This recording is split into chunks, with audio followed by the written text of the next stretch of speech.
Or go to Luna. Home is obliterated in this, and the homeowner was Donna Reynolds, and she was not home at the time. She was actually in Portland at a garden show, so we have a confirmation that the homeowner was not home at the time, so no loss of life on the ground. Witnesses tell us that the pilot did not eject. No one saw him eject. We do know that he is an attorney from California. He restored the jet aircraft. It's a 1959, and it is a Hawker Hunter.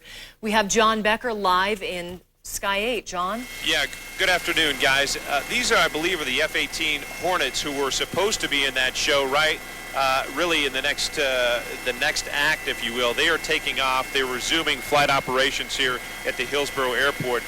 We just saw a jet land, and as I was talking with our pilot, Brian Saunier, you know, perfect conditions to fly up here today. Winds out of the northeast.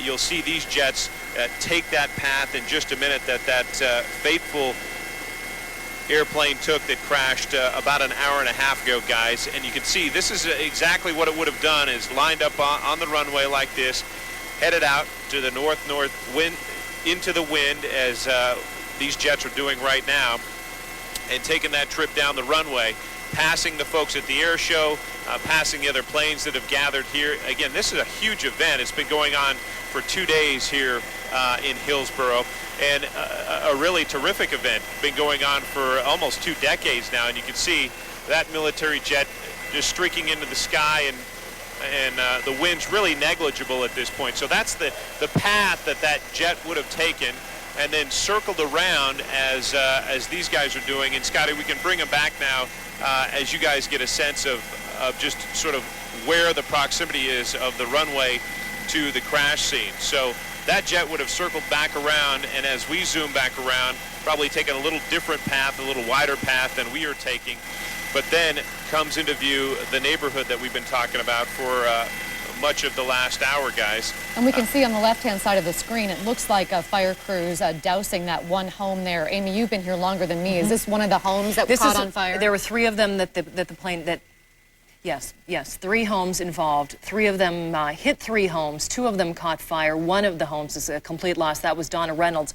But her home, she was not home at the time. So that is very good news indeed. That is good news. Hey, John, are you still there in Sky 8? Yes, go ahead. Does Brian know anything about this Hunter Hawker, and what kind of maneuvers it would have been doing in the air show? Let me ask him, Brian. They're asking what kind of maneuvers that the Hunter Hawker might have been doing, and from what I understand, Laurel, he might not have even engaged in any as of yet. But Brian, do you know any maneuvers that jet might have been doing?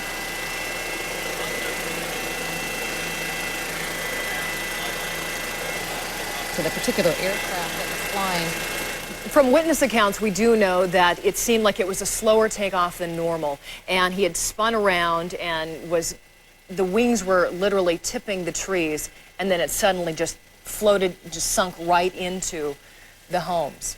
And I can tell you a little bit more about this Hunter Hawker aircraft. It was a British fighter aircraft in the 50s and 60s, served for many years in the Royal Air Force. Has become an extremely popular plane at air shows, so not a curiosity that would be at this air show. We don't have an ID on the pilot. We do know he was a California attorney and do not know the status yet of the pilot, if he was able to eject from the aircraft. And this one photograph you see here was taken right before it took off, and someone sent this to us at newsdesk@kgw.com, all one word, newsdesk@kgw.com.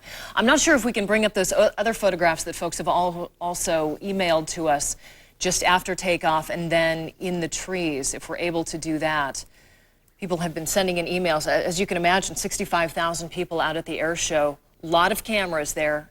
Here's a picture here, and you can see in the distance, you can see the black smoke. There's a closer shot of the black smoke. That is what I heard initially when I was out driving around this afternoon. Initially heard the report on the radio, people calling and said, what is that black smoke? So everyone in the area saw this black smoke, this plume here, and I think people started to think the worst with the air show going on at that moment. Yeah, your heart just sinks when you see something like that. The roads in the area, Cornell shut down.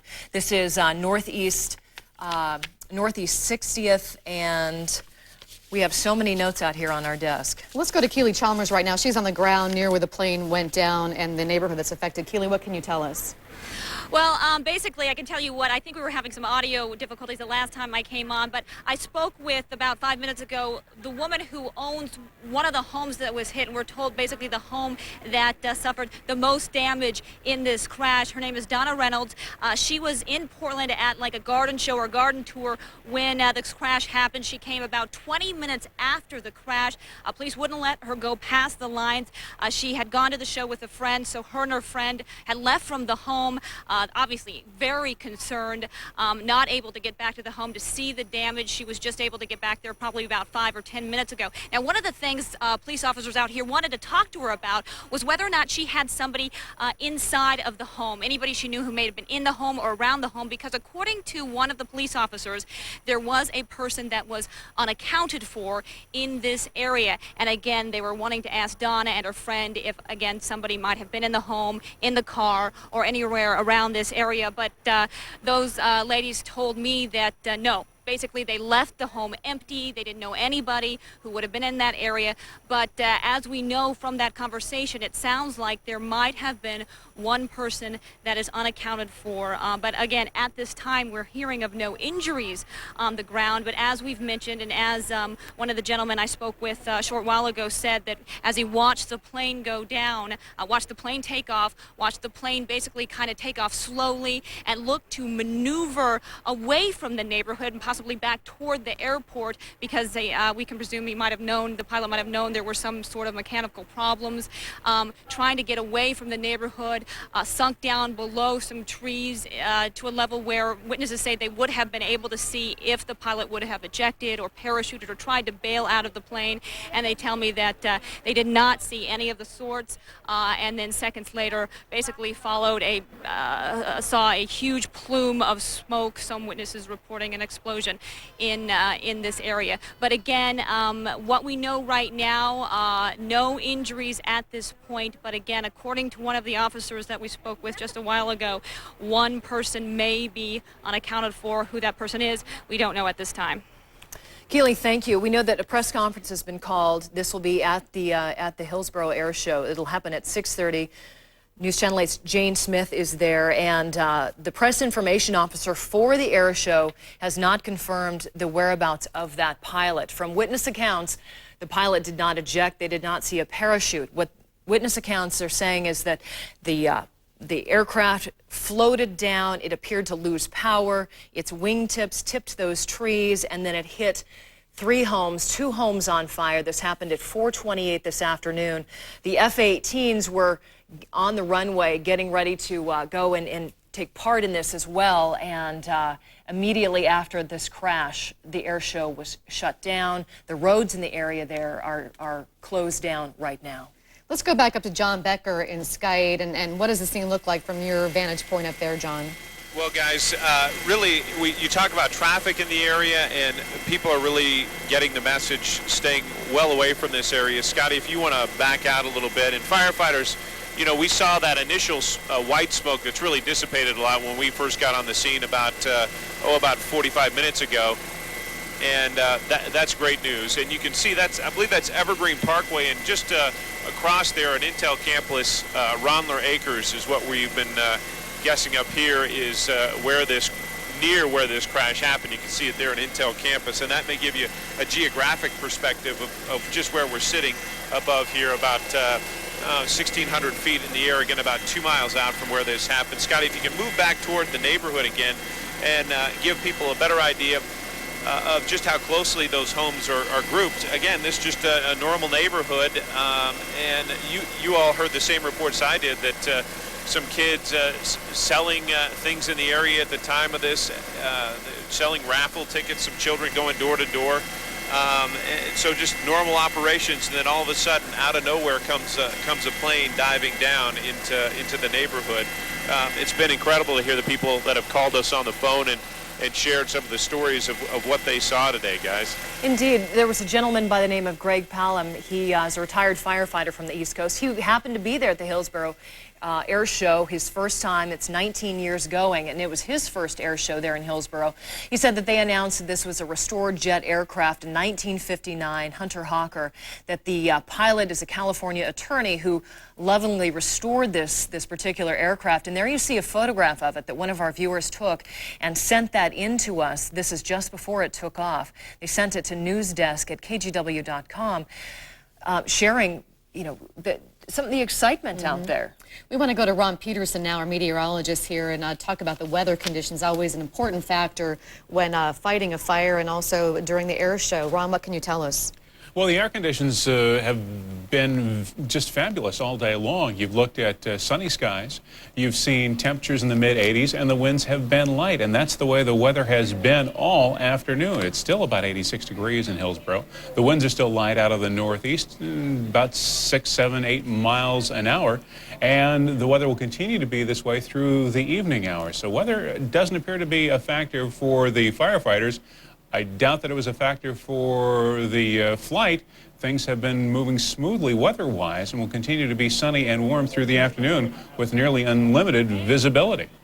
Ron Peterson with an update for us from our First Alert Storm Center on the weather conditions. Doesn't sound like that probably was much of a factor. John Becker, are you still with us up there in Sky 8? Go ahead, Laura. Can you see if the firefighters have the fire pretty much put out on the ground? All I see pretty much is fire hoses. Yeah, this is maybe a little bit of trickles of remaining smoke, but that's the area they've been concentrating on. As we pointed out a little bit earlier, this is unusual in a sense that there's just this one compounded area that they're focusing on, and this is where they have been since we've been on the scene.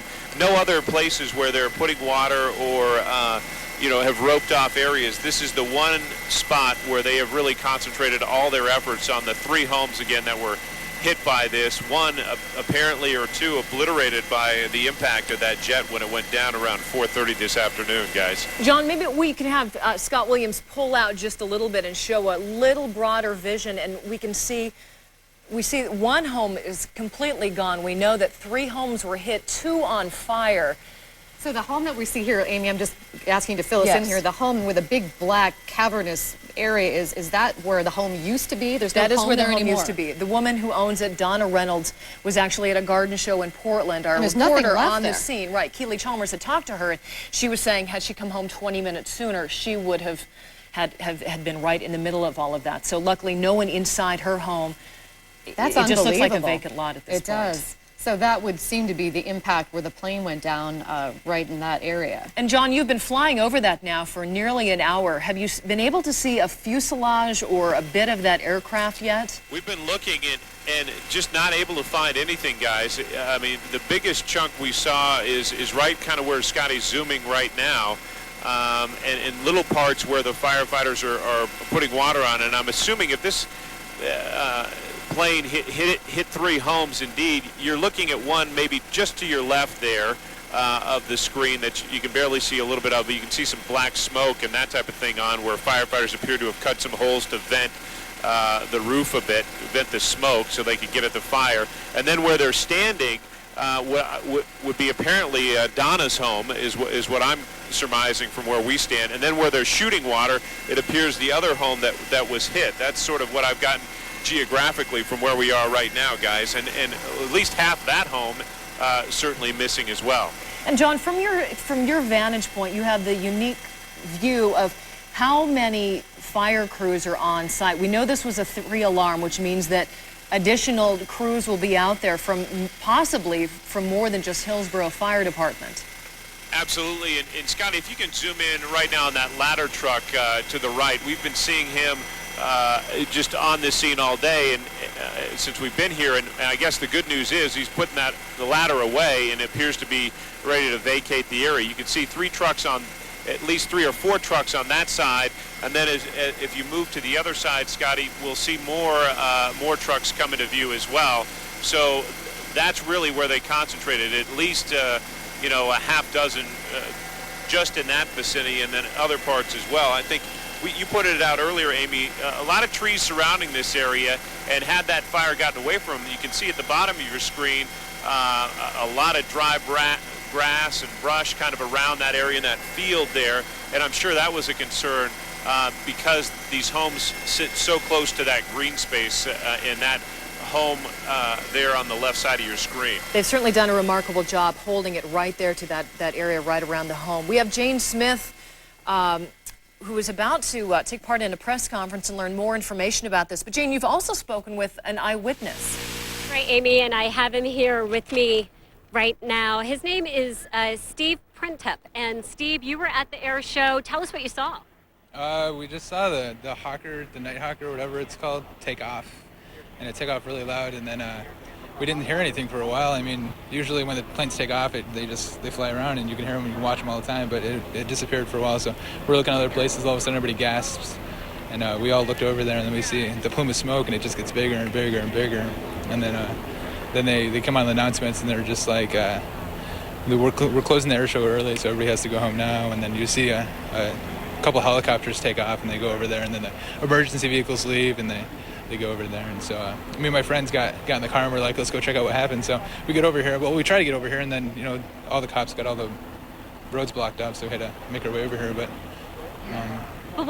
what was going through your mind when you saw that? That you didn't hear anything? I didn't see any parachutes. I didn't see anything. I just hope the guy's all right. I mean, my buddy's a pilot, and I don't know what to think. I mean, this is the second time this has happened to me, like watching a plane crash. What do you mean?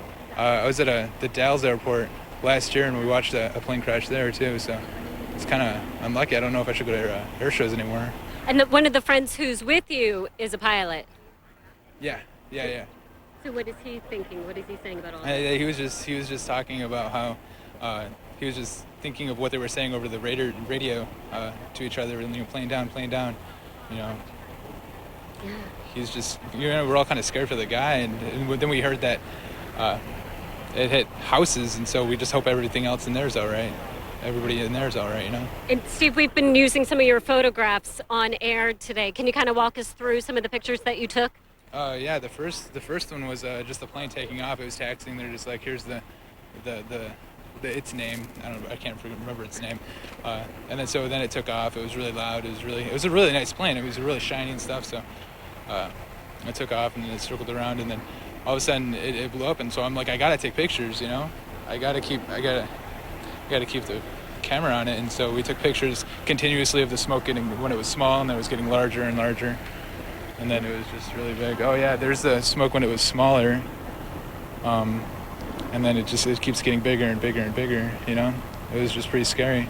It was a nice jet. It was a real nice jet. I guess it was a lawyer that was flying the jet. Now that I remember, the guy over the intercom said it was a lawyer, aviation lawyer that was flying the jet, so. Yeah. Well, Steve, thank you so much for sharing your photographs with us and telling us your eyewitness experience. We appreciate you talking to us today. So, Amy and Laurel, we are waiting for the public information officers from the Hillsborough Airport as well as Hillsborough Police Department to come here and update us on the situation. That is the very latest from the neighborhood. We are at Northeast 58th and Harvest. Back to you. Well, very interesting to hear Steve's insight and to see his pictures from the air show. Steve was telling us that he saw the plane take off low and then disappeared. Everyone gasped when they saw a plume of smoke, and then they immediately closed the air show as emergency vehicles rushed in. It must have been a disastrous day for everyone out there to see that happen right before their eyes. Indeed. John Becker is in Sky 8 with Brian Saunier, and John, we're seeing these photographs that are coming into our newsroom, and we're seeing what you're showing us from Sky 8.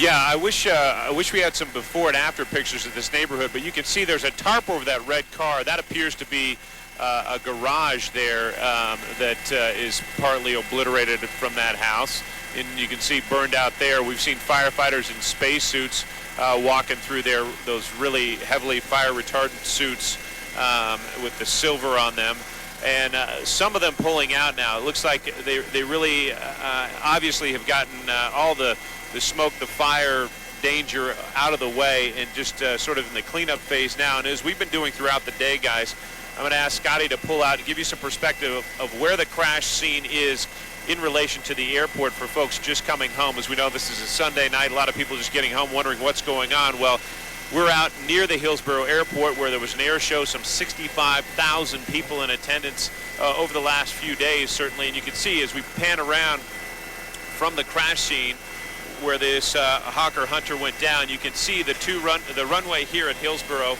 and it's an absolutely perfect day to fly. According to our pilot, Brian Sonia, he says, you know, light winds out of the north-northeast, perfect conditions to take off there. And as we pull back around, as Scotty's zooming in there, you can see some of the aircraft that were at the air show. As you mentioned, Amy, a little bit ago, they as soon as the smoke started to billow from this neighborhood nearby, the air show quickly canceled, and people asked to go home safely. And as we move back, Scotty, toward the neighborhood, you'll get a sense that pilot would have taken off in that direction, just as the camera's moving there. That's toward Highway 26, and taken off and then looped around in these skies. We're flying at about 1,600 feet, and probably made a wide turn. You can see another helicopter up here with us as it came around, and then we'll loop back down, and you can get a better sense. That's part of Ronler Acres here out at Intel. And then as we move back across, you'll see that that neighborhood comes into view, and also the crash scene. Not a real tightly packed neighborhood, but certainly dense, what you would expect out here. And again, just beyond that green space there, you can see the remainder of what's left of this jet that went down. Again, it hit 3 homes, 2 caught fire, certainly, and brought 3 alarms out here. But as we mentioned earlier, firefighters really wrapping up. That ladder truck in the bottom right-hand portion of your screen was really working this fire hard initially and is backed off, as have a lot of the firefighters with hoses, just really pretty much groundwork now. We once saw them on rooftops and that type of thing, pouring water on this scene, and they've backed off that now, guys. John, thank you. We can show the photograph of the Hawker Hunter and give you some background on this aircraft. It's a British fighter aircraft from the 1950s and 60s, served for many years in the Royal Air Force, and it's become an extremely popular plane at air shows. This carries a crew of 1 member. It's about 13 feet high, and you see it's about 45 feet long. The maximum speed for this aircraft is about 715 miles an hour. Folks saying that this took off more slowly than you would expect. If you go to many air shows, you know they take off immediately, and that the rollout appeared more slowly, and it kind of floated and then hit the trees and then hit the homes. You mentioned the picture there, Amy. Steve Printa, the man that Jane Smith was just talking to, took that picture, as well as a number of other ones we showed you from our viewers. You can see pictures here on the left. And if you were out at the air show, thousands of people were out there or in the neighborhood, and you took pictures, we would really like to put your pictures on the air. They really tell a broader story of what happened today. So please email us your pictures at newsdesk@kgw.com. That's newsdesk@kgw.com, and we'll get those on the air to more fully tell the story. We're also going to carry a news conference live at 6:30 so that the people from the air show can tell us more about what they know about what happened. Let's go live now to Keely Chalmers on the ground. She has information about a homeowner and also about some witnesses. Keely?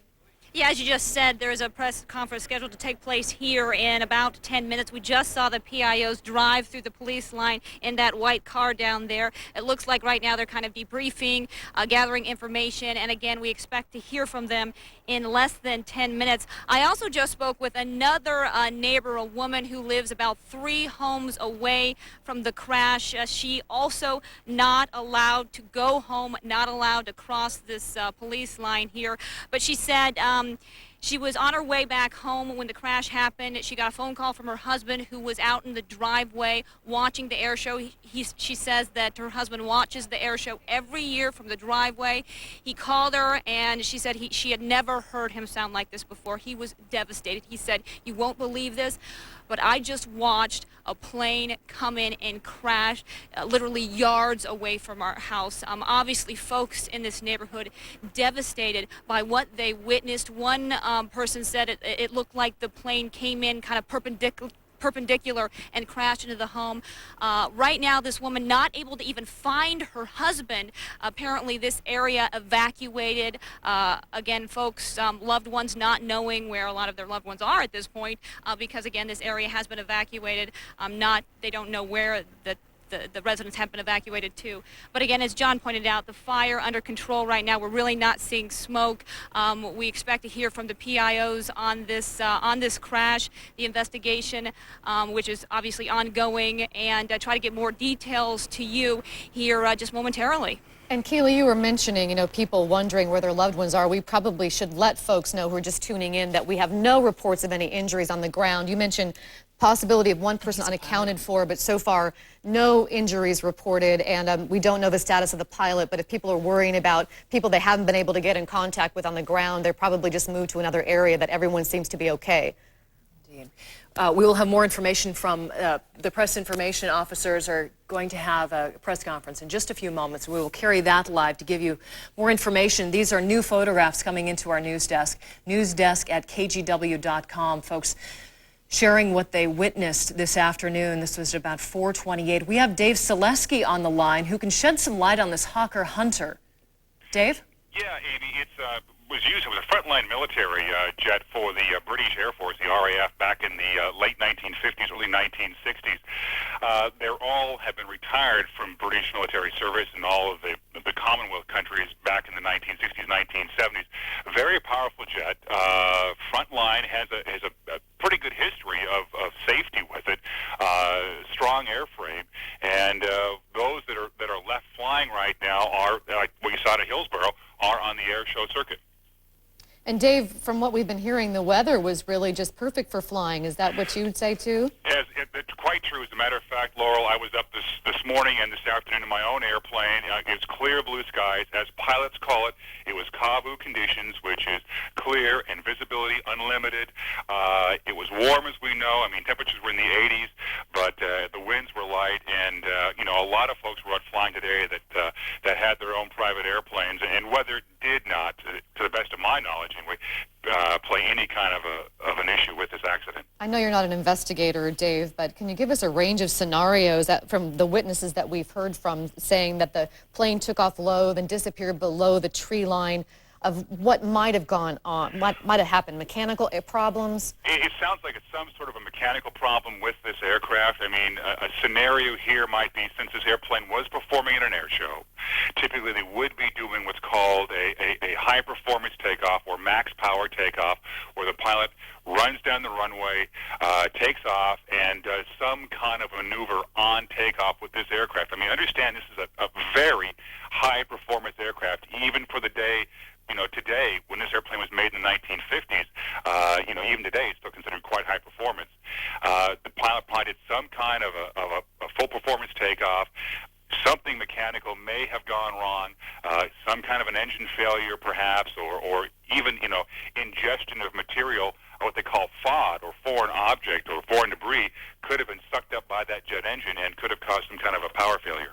Well, thank you for your insight, Dave. I'm sure it'll be quite a long time before investigators piece together exactly what happened. Again, we don't know the status of the pilot. No one did see him eject. No parachute was seen, but we don't have any official word or ID on the man. He is a California attorney, the owner of the 1959 restored Hunter Hawker, but no name right now. Thank you, Dave. We'll check back with you later on if you could stick around for us. We want to go back to John Becker live in Sky 8 for a touch back with you, John, before we go to a live news conference. Absolutely, guys. We're going to pan up and just show you the visibility here. A great view, and you'll see Dave Selesky talking about how clear it's been today. And you can see as we move off to the direction of the mountains, you'll get a good sense just at 1,500 and 1,600 feet where we're flying. You can see St. Helens there in the foreground, and you can see definitely Mount Adams as well, all sort of coming into play. Mount Rainier even in the distance. I mean, for us, it's a 5-mountain day at this elevation, which is pretty incredible. Again, Mount St. Helens in the foreground there, Mount Rainier just over its shoulder there on the back part of your screen. And we'll take you back down to the scene now. Thank you for that, Scotty. And you can see just how crowded, how dense this neighborhood is as we move back over Ronler Acres, the Intel campus out here, and back over to the scene of where this jet went down. Again, it went down fairly shortly after takeoff, according to all the witnesses that we've heard. Dave Selesky talking about it losing power fairly quickly, and that's jived with what I've heard from all the witnesses that we've used on our air, as well as radio that I was talking about as well. And again, we zoom back in and you can see the density here of the home and the neighborhood we're talking about. Just to update the fire again, guys, they really had this under control fairly quickly right after we got here. We've been on scene now for a little more than an hour, and initially when we got on scene, there was smoke billowing from that crash scene, and now it's really backed off and the firefighters sort of backing out, and we're awaiting that press conference down on the ground, and I'll send it back down to you as well. John, just want to ask you really quickly, how far do you estimate from where you are, from the runway, is the crash scene? Well, it's not that many blocks, Laurel. I'm trying to give you a good visual on that, and probably a quarter of a mile maybe, if that. Really, you know, we heard so many good witness accounts of people at the air show who could see that smoke billowing and really had a clear view of it. So it really wasn't